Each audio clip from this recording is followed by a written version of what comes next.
جو باشعور لوگ ہیں وہ ہمارے پاس آتے ہیں سیل کرتے ہوئے اور پرچیز اور پھر ایسے لوگوں کو مسئلے بھی پیش نہیں آتے. بالکل ان کی لٹیگیشن کوئی 0.1% جو ہے نا وہ لٹیگیشن نکلتی ہے. اچھا. اور جو یہ ادھر ٹائپسٹ کے پاس وسیقہ نویسوں کے پاس جا کے بیٹھ جاتے ہیں وہاں سے پھر کافی چیزیں جو ہے نا وہ رہ جاتی ہیں, اور پھر جس وجہ سے وہ لٹیگیشن وہ تو یہ بتائے گا جی اے یونیورسل ہے گا کانٹریکٹ یہی فائنل ہے سب کچھ, وہی کرتے اس کو لیگل تو نہیں کاروائی کا پتہ. بالکل ٹھیک ہے, تھوڑا مزید ٹاپک کی طرف چلتے ہیں.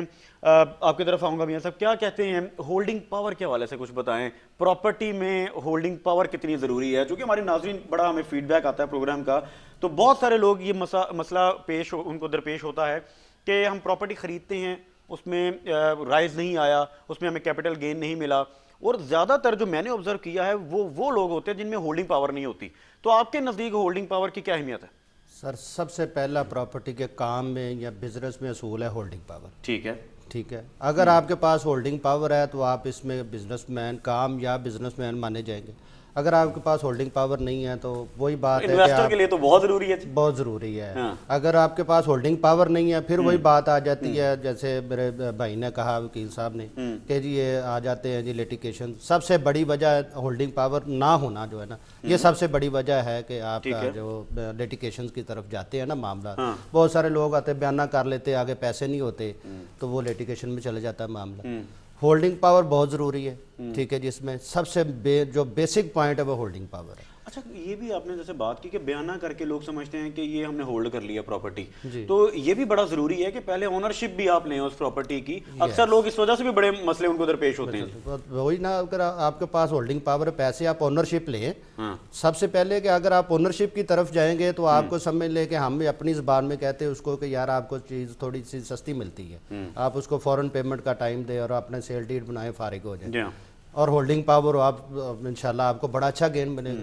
میرے پاس 1000 مثالیں ہیں, میرے کو دوست ہے جاننے والے, ہم خود ایسا کرتے ہیں کہ پراپرٹی لی ہے, اس کو ہم سیل ڈیڈ بنا کے پاس رکھ کے پھر بیچے, اس کے وہ ہولڈنگ پاور سے ہی آپ کا بزنس گرو. ہولڈنگ پاور بڑی ضروری ہے ناظرین, اور خاص طور پہ جب ریئل اسٹیٹ کی بات کرتے ہیں, آپ انویسٹر ہیں یا ایک عام بائر ہیں, آپ ایک چھوٹا پلاٹ بھی خرید سکتے ہیں, آپ کی جتنی استطاعت ہے. اگر آپ چاہتے ہیں کہ پراپرٹی کے کاروبار سے آپ کچھ کما سکیں تو آپ کے لیے ہولڈنگ پاور بڑی ضروری ہے. اور انویسٹمنٹ کرنے سے پہلے کن باتوں کا خیال رکھنا ہے, اس پر بھی ہم اپنے پروگرام میں بات کرتے رہتے ہیں. ڈاکٹر صاحب آپ کی جانب آؤں گا, کچھ بتائیے کہ پراپرٹی میں یہ بڑا ایک لوگوں کا کنسیپٹ بھی بنا ہوا ہے کہ شاید اس میں بہت سی چیزیں حرام کنسیڈر ہوتی ہیں یا حلال کا خیال نہیں رکھا جاتا, حلال حرام کا. کون سی ایسی چیزیں آپ نے دیکھی ہیں کہ جہاں پر آپ کو لگتا ہے کہ یہ کھلے عام حرام ایک ایکٹیویٹی ہو رہی ہے, ٹھیک ہے نا, کھلے عام یہ حرام کام ہو رہا ہے, اور خاص طور پہ یہ بھی نشاندہی کریں کہ پراپرٹی کے کاروبار میں حلال طریقے سے کس طرح سے وسیع رزق کمایا جا سکتا ہے؟ رضوان بھائی اس کی بہت سی ایگزامپلز ہیں. اب دیکھیں, اگر تو ہم بینگ مسلم بات کریں تو ہمیں یہ چیز ایک سکھا دی گئی کہ حلال اور حرام. حرام کے تھوڑا سا یہ جواب لمبا چلا جائے گا. حرام اس لیے کیا گیا کہ اس میں جس بندے کے ساتھ آپ کام کر رہے ہیں اس کو کہیں نہ کہیں نقصان ہو رہا ہوتا ہے. وہ اس طرح کی چیز ہوتی ہے جس میں قسطوں پر آپ کو ڈسکاؤنٹ دیا جاتا ہے. جی جی بالکل, جی بالکل, سوسائٹیز اسی طرح کرتی ہیں, اسی طرح انویسٹر کو ایک جانسا دیتی ہیں کہ ہم آپ کو ایک پیس آف پیپر دے دیتے ہیں, آپ نے یہ اینڈ کلائنٹ کو بیچنا اور اینڈ کلائنٹ کو یہ کہنا کہ یہ آپ کی جو انسٹالمنٹ میں اس میں ڈبل ہو کے جو لگ جائے گا. یعنی کہ اگر اس کی 5000 انسٹالمنٹ ہے تو آپ ایڈجسٹمنٹ فارم لے لیں, یہ 15-20 ہزار میں ایڈجسٹ ہو جائے گی. تو ہم یہ سمجھتے ہیں کہ یہ ٹوٹلی حرام ہے, پہلی چیز.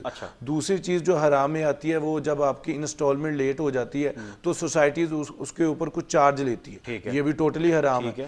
تیسری چیز جو آتی ہے کہ اوپن فائلز جو بے نام ہوتی ہیں, جن کے پیچھے لینڈ نہیں ہوتی, یہ بھی ٹوٹلی حرام ہے. اور جو چوتھی اور لاسٹ چیز آتی ہے وہ اوور سیلنگ ہے. ہاں بالکل, اوور سیلنگ جس طرح آپ نے بات کی وہ بڑا ضروری ہے جی. نجی جس طرح آپ نے پرائیویٹ ہاؤسنگ اسکیمز کی بات کی, ان کے پاس لینڈ نہیں ہوتی, پھر اس کے بعد وہ پلاٹ دے ہی نہیں سکتے, اور پھر ایک عام آدمی جس کی جمع پونجی وہاں لگی ہوئی ہوتی ہے اس کو وہ پلاٹ نہیں ملتا. اوور سیلنگ کے حوالے سے تو ہم بات کریں گے, لیکن چونکہ آپ نے بات کی قسطوں کے حوالے سے, اس کو میں مزید بڑھانا چاہوں گا. قسطوں پر کیا کوئی ڈیولپر یہ آفر نہیں کر سکتا کہ آپ کم پیسے دے کے ہم زیادہ پیسے آپ کے ایڈجسٹ کر لیتے ہیں؟ آپ نے جیسے کہا کہ ڈیلر کو جھانسا دیا جاتا ہے, چلیں ڈیلر کے بعد تو ٹھیک ہے کہ ڈیولپر اگر اس کو ایڈجسٹ نہیں کرتا, اگر وہ اپنی کمٹمنٹ پوری کرتا ہے, اس صورت میں بھی آپ کو لگتا ہے کہ یہ معاملہ ٹھیک نہیں ہے؟ نہیں, یہ کسی طور پر بھی حلال نہیں ہے. سوسائٹیز کو اس طرح کے اقدامات نہیں لینے چاہیے, یعنی کوئی ڈسکاؤنٹ آفر دینی نہیں چاہیے, کچھ بھی نہیں کرنا چاہیے. سوسائٹیز پہ آپ اس کے ڈیولپمنٹ چارجز نہ لیں. اچھا, بعد میں سوسائٹی جو ڈیولپمنٹ چارجز لیتی ہیں 1,00,000 1,50,000 2,00,000 وہ سوسائٹی نہ لے. اچھا سوسائٹی کہہ رہی جی ہم نے ڈیولپمنٹ چارجز نہیں لینے, تو یہ ڈسکاؤنٹ ہی ہو گیا. یعنی ڈسکاؤنٹ آپ کے نزدیک کس صورت میں حلال ہے پھر؟ سر ہمارے نزدیک آپ پہلے دے دیں.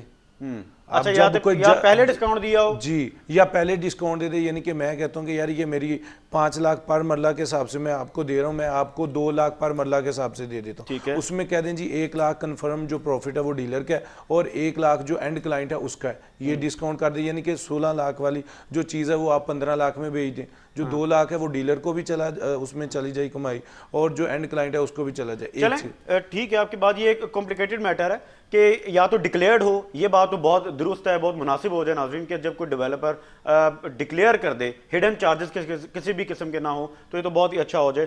لیکن اس طرح اگر کوئی ڈسکاؤنٹ آفر کیا جا سکتا ہے یا نہیں, یہ یقیناً ایک کمپلیکیٹڈ میٹر ہے. گفتگو کا سلسلہ یہیں سے جاری رکھیں گے ناظرین. ابھی وقت ہوا ہے چھوٹے سے بریک کا, آپ کہیں مت جائیے گا.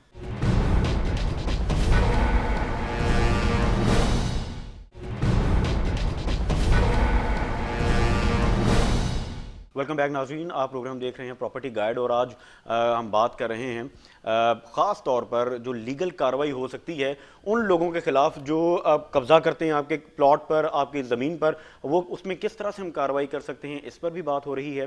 اور خاص طور پر ہم اس حوالے سے بات کر رہے ہیں کہ ایک عام آدمی جب پراپرٹی خریدتا ہے انہوں نے کن چیزوں کا خیال رکھنا ہے.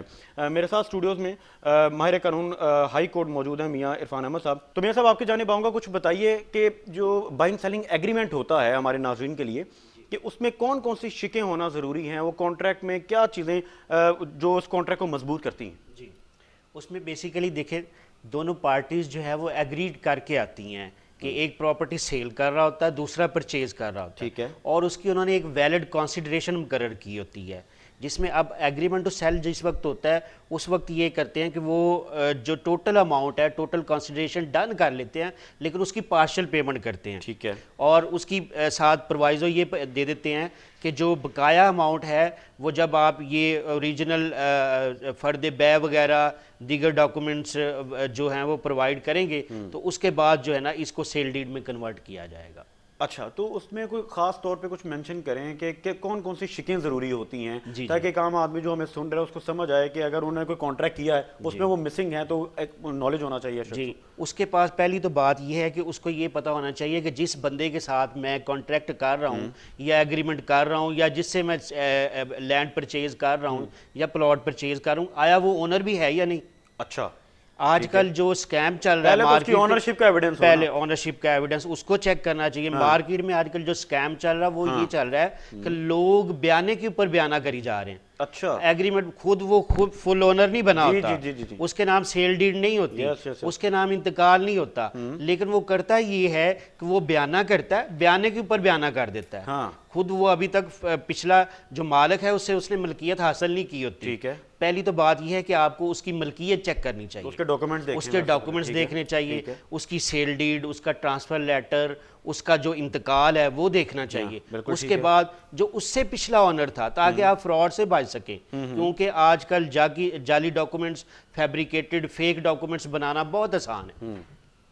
کاپیئرز آ گئے ہیں اور ہر طرح کی جو فیسلٹی ہے وہ جو اوریجنل ڈاکومنٹ ہوتا ہے اس کو کاپی پیسٹ کر کے بنایا جا سکتا ہے, اور لوگوں کو چونکہ نالج نہیں ہے تو وہ چیک نہیں کر پاتے. اس لیے جو متعلقہ کنسرنڈ آفس ہے, دیکھیں اس میں جو آپ کی جو ٹرانسفر جو اونرشپ کے ڈاکومنٹس ہیں اس کی 2-3 کیٹاگریز ہیں. ٹھیک ہے. ایک ہوتی سیل ڈیڈ, ٹھیک ہے, ایک اس کے اوپر سیل ڈیڈ کے بعد پھر اس کا انتقال درج ہوتا ہے جہاں پہ پٹوار سرکل ہوتا ہے. ٹھیک ہے. ٹھیک ہے, یہ پٹوار خانے سے ہوگا. پٹوار خانے سے. ٹھیک ہے. ٹھیک ہے, آپ پہلے اس کی سیل ڈیڈ چیک کریں. ٹھیک ہے. پھر اس کا انتقال چیک کریں. ٹھیک ہے. اس سے جو پچھلا اونر تھا اس کا انتقال چیک کریں, اس کی سیل ڈیڈ چیک کریں. بالکل ٹھیک ہے. 3 لوگوں کی کم از کم, اس سے جو پچھلے اونر تھے کم از کم 3 لوگوں کی آپ کو یہ چیک کرنی چاہیے. یہ تو کمپلیٹ فائل بھی بنی ہوتی ہے. جی بالکل, وہ چیک کر کے پھر آپ کو اس کے ساتھ ایگریمنٹ ٹو سیل کرنا چاہیے. بالکل بالکل ٹھیک ہے, بالکل ٹھیک ہے. اور اس میں کمپلیکیشنز موسٹلی کیا آتی ہیں جو آپ نے محسوس کی؟ کمپلیکیشنز یہ آ جاتی ہیں کہ لوگ ٹائم طے کر لیتے ہیں. اچھا, کہ 1 ماہ بعد یا 2 ماہ بعد بقایا پیمنٹ جو ہے نا وہ دے دیں گے, لیکن ہوتا یہ ہے کہ پیمنٹ ارینج نہیں ہو پاتی. ہاں, پھر وہ اسٹے کی طرف چلے جاتے ہیں, وہ ہمارے پاس آ وہ پھر جاتے ہیں کہ ٹرانسفریبل بھی نہیں رہتی, اور اگر کوئی خرید لے وہ مسئلے الگ ہیں. وہ اسٹے آرڈر لگ جاتا ہے, وہ عدالتوں کے چکر شروع ہو جاتے ہیں, اس وجہ سے پھر جو ہے نا وہ سارے کی ساری ٹرانزیکشن جو ہے وہ خراب ہو جاتی ہے. بالکل ٹھیک ہے. میاں زاہد صاحب آپ کی جانب آؤں گا کیونکہ کچھ ہم نے ڈی ایچ اے کے حوالے سے بھی بات کرنی ہے. پہلے تو یہ بتائیے کہ ڈی ایچ اے میں جو ریالٹرز کام کرتے ہیں یا جو پراپرٹی کنسلٹنٹس کام کرتے ہیں, ان کے لیے بھی کوئی ڈی ایچ اے نے ایس او پیز بھی بنائی ہوئی ہیں؟ ان کے لیے کیا پیرامیٹرز ہیں, وہ کس طرح سے کام کرتے ہیں؟ صرف ڈی ایچ اے میں ہی کرتے ہیں, ڈی ایچ اے باہر بھی کر سکتے ہیں؟ نہیں پیرامیٹرز ایسا جو ویسے ڈی ایچ اے نے تو بنائے ہوئے, ان کے کمیونٹی ہے, اس کے باقاعدہ الیکشنز ہوتے ہیں, صدر سارے واٹس ایور جو بھی ہے, ایک ایس او پیز ان کے بنے ہوئے. لیکن آپ کو پتہ ہے کہ آج کل جو بزنس سے اپنا سین چل رہا ہے, جتنے بھی ڈی ایچ اے میں ریلٹرز بیٹھے ہوئے ہیں وہ پرائیویٹ سوسائٹیز کا بھی کام ساتھ کر رہے ہیں ساتھ, وہی کسی نے اس کا مال بیچ لیا, اس کے ساتھ کر لیا. میں یہ سمجھتا ہوں کہ اگر کوئی ڈی ایچ اے کا ریلٹر ہے تو اس کو ڈی ایچ اے کے اندر ہی کام کرنا چاہیے. ٹھیک ہے, یہ میرا کسی بھی ہاؤسنگ پروجیکٹ میں جو ریلٹر ہیں جہاں پر بیٹھے ہیں, جہاں پر سپورٹ کیا جا رہا ہے, ان کا ہی کام کریں, ان کا ہی کام کریں. آپ باقی پرائیویٹ سوسائٹیز ہیں یا سائڈ پہ جو لوگ ہیں وہ ان کو موقع دینا چاہیے.